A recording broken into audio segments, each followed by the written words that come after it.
Então, Neto, efetivamente para o nosso conteúdo,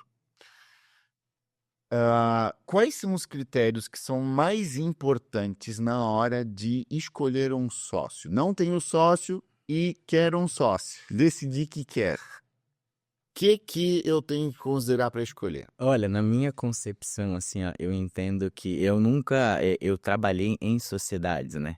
Então eu escolhi parceiros para que trabalhassem em várias áreas diferentes da minha, principalmente diferente da minha, mas eu tenho pessoas que me completam por serem meus assessores jurídicos hoje, né, que trabalham diretamente comigo. Eu sou uma pessoa que eu tenho facilidade em lidar com o público, mas eu tenho dificuldade com questão de protocolos. Eu não consigo seguir protocolos, regras e principalmente, dar continuidade a serviços que eu já comecei, eu acredito que eu finalizei, né. Então eu acredito que tem que se encontrar a tua outra metade. Como a tua outra metade? Verificando principalmente as suas, lacunas ou as suas necessidades e procurar a pessoa que esteja mais de acordo com ela. Por mais que você tenha atrito, eu acho que o atrito é que demonstra que a pessoa ela é a sua outra metade da laranja, né. Eu entendo que hoje eu sou uma pessoa que eu sou extremamente, vamos dizer assim, desorganizado com questão de rotina. Então eu preciso de um sócio que ele tenha rotina, porque se fôssemos 2 iguais, a empresa não funcionaria, porque ninguém trabalharia, ninguém conseguiria seguir rotinas, né. Isso vai de encontro com a teoria DISC do William Marston, né? Os perfis comportamentais aí. Isso, um dia a gente estava conversando sobre isso, até porque inclusive eu fui cliente do Thiago, né, ainda sou, e eu me descobri, vamos dizer, como uma pessoa influente, né, e principalmente estável, que são dois perfis comportamentais, né, então eu sabia que o meu sócio ou então meus parceiros teriam que ser possivelmente o inverso, porque as minhas dificuldades eram por não ter essas características que me faltavam, então meus parceiros teriam que ter isso para que o negócio alavancasse, né. Isso aí é muito legal porque a gente tende a cometer o erro de de trazer um sócio com quem a gente tenha afinidade. Amizade, né, principalmente, né. Amizade por conta da afinidade. Você não é amigo de quem você não tem afinidade. E o problema de escolher por afinidade é que você está escolhendo alguém muito parecido com você. Provavelmente Naturalmente, é questão de espelhamento. Dá para pegar a linha do entendimento de rapport, vamos dizer assim. E o rapport eu quero me conectar com o outro. Aqui eu não estou falando sobre me conectar com o outro. Eu estou falando de eu já me conectei com pessoas, a tendência é eu me conectar com pessoas que são mais semelhantes a mim. uhum. Se eu me conecto com pessoas mais semelhantes a mim, eu estou num ambiente até seguro, vamos dizer. Eu É gosto de falar muito e sou desorganizado. A tendência é que meus amigos gostem de falar muito e sejam desorganizados. E a desorganização se torna um ambiente neutro, um ambiente confortável. e ok. Agora, se você arruma como amigo alguém extremamente organizado, e começa a gerar muito conflito de comunicação e de atitudes, porque o organizado vai ficar extremamente desconfortável com o desorganizado, isso vai gerar conflito e discussão, na mesma medida que o desorganizado se sente o tempo todo pressionado e o tempo todo sendo cobrado. E isso tira ele do ponto de naturalidade também.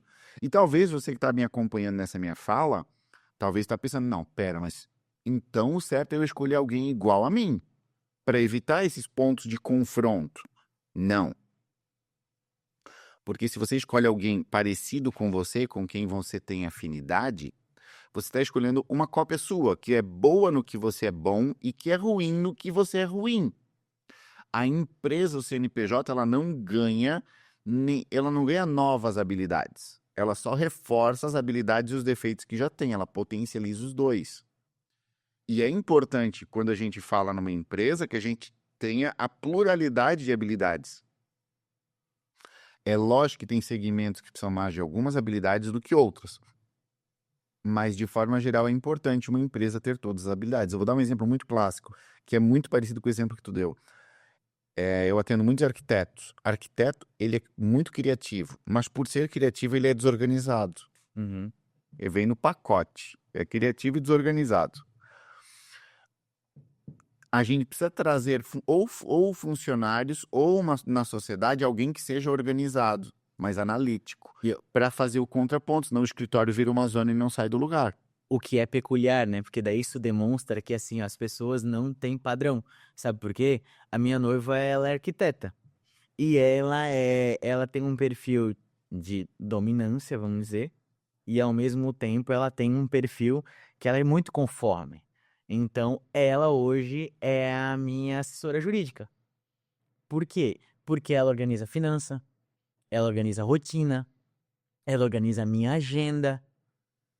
E assim, vamos dizer, ela é extremamente criativa, mas ela tem um senso de conformidade tão forte, tão pesado, Que sobrepõe. que sobrepõe a minha desorganização. Então, assim, ela seria a sócia perfeita para mim, vamos dizer, porque ela é meu outro lado da laranja nesse aspecto. É. E aí eu vou amarrar agora, fechar aquilo que eu falei ali, né?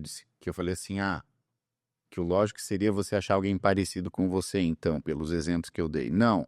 Você tem que pegar alguém diferente, pelas habilidades diferentes, e sim, você vai ter dificuldade de comunicação, porque é alguém completamente diferente de você. E tá tudo certo. Por quê? Porque a chave do segredo aqui está em você se desenvolver para conseguir emocionalmente, para conseguir ter um diálogo com alguém diferente do que você. A gente tá chegando a um ponto onde a gente tá ficando acomodado a só se comunicar com quem é parecido. Só abre sociedade com quem é parecido, casa com quem é parecido. Não, a diferença, ela gera os desafios de comunicação, que você tem que ter um pouco mais de flexibilização, mas o potencial de ganho, de crescimento, né? para a empresa, principalmente para a empresa, relacionamento conjugal tem outras variáveis aí que vão pesar muito mais até. Mas para a empresa, o ganho dessas novas habilidades por trazer uma pluralidade na sociedade é muito importante, mas muito importante. Vou dar um outro exemplo aqui. Imagina dois sócios extremamente impulsivos na decisão e muito passionais, emocionais. Aí aconteceu um problema com um funcionário que faltou e ele era peça-chave, nada andou, os clientes estão ligando, reclamando, pronto. Tá O inferno. o inferno instalado ali. E eles vão tomar decisões impulsivas que muitas vezes podem ser erradas. Não existe nessa sociedade, nesse exemplo, nenhum dos sócios que tem a mentalidade mais de parar e analisar a situação. Não, pera, vamos respirar, vamos analisar. Sabe, o circo pegando fogo, ele ali sentado, refletindo, Quem é a analisando. pessoa mais fria, né? Mais tranquila. No momento racional, mais que não é racional. tão passional. E aí ela consegue. Se eu só tiver os dois impulsivos, eu não tenho ninguém que vai fazer essa parte do ei, vamos frear um pouquinho e vamos avaliar se é realmente um bom caminho para resolver esse problema. No contraponto, se eu tiver duas pessoas muito planejadas, organizadas, cautelosas, a empresa vai ter muita dificuldade de trazer novas aberturas de mercado, de serviços, de produtos, de crescimento, de inovação. E até coragem, né? Exato, ela tende a ter mais dificuldade de gerar movimento. Eu falo porque, assim, ó, você perguntou quais são os critérios mais importantes para a escolha de um sócio. Eu acredito que a amizade ou confiança pessoal não sejam os principais, sejam os posteriores. Primeiro você verifica qual negócio você vai trabalhar, principalmente qual ramo. Eu falo porque o meu, como é jurídico, então são vários ramos do direito. Mas quando você escolhe o seu sócio, você casa com ele. Então, num casamento, há atrito, né? Então, o sócio, eu posso dizer que, assim, eu trabalhei em vários escritórios, né? Em pelo menos dois. E eu já vejo que o meu escritório anterior eram duas pessoas totalmente diferentes. Era um mais impulsivo e outro mais conforme. O de agora, os dois eles transitam entre os dois. entre os dois caminhos. E eles são muito bem, eles têm muita amizade. Só que tu percebe que assim, ó, eu vivo com eles na parte de trabalho e na parte pessoal. É totalmente diferente, são dois mundos. Na parte trabalho, é assim, vamos sentar, números, pontos. Eu sou gestor, tu é o responsável da empresa. A parte pessoal, somos amigos, treinamos juntos, temos intimidade. Mas eles sabem separar isso. Por isso que eles conseguem transitar no mesmo mundo. Por mais que tenha amizade. Mas eu acho que assim, ó, é um excepcional. É uma exceção no meio da regra, vamos dizer assim.